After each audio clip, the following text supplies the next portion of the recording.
कुछ कहानियां सिर्फ कहानी नहीं होती, वो इतनी गहरी होती हैं कि उन्हें सिर्फ सुनना नहीं, महसूस करना पड़ता है। आज ऐसी ही एक कहानी लेकर आया हूं, एक भूल जो कभी माफी नहीं बनी।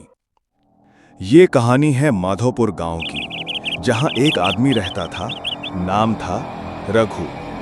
वो दिन भर मिट्टी से मूर्तियां बनाता, लोगों के टूटे खिलौने जोड़ता और बच्चों के लिए मिट्टी के जानवर बनाता।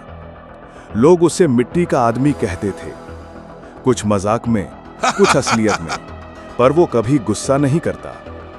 बस एक ही बात कहता, मिट्टी से बना हूं, मिट्टी चला जाऊंगा। लेकिन एक दिन कुछ ऐसा हुआ जिसके बाद पूरा गांव ही बदल गया।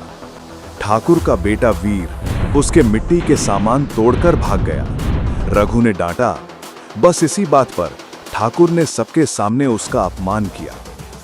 उसे पकड़कर जिंदा मिट्टी में गाड़ दिया गया।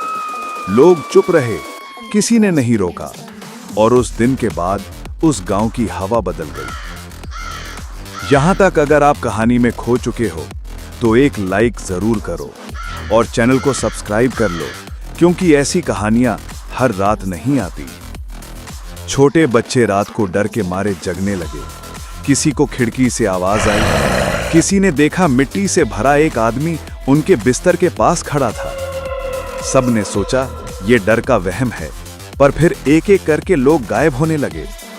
और सबसे पहले वीर ही, जो ठाकुर का बेटा था, उसकी लाश उसी मिट्टी के पास मिली जहां कभी रघु को दफनाया गया था। पर इस बार उसकी आंखें खुली थीं, जैसे मौत से पहले उसने कुछ देखा हो, कुछ डरावना। गांव के पंडित ने कहा, उस आदमी ने मिट्टी में दफनाए जाने के बाद उसी मिट्टी से जन्म लिया है। अब वो इंसान नहीं, मिट्टी का बदला बन चुका है।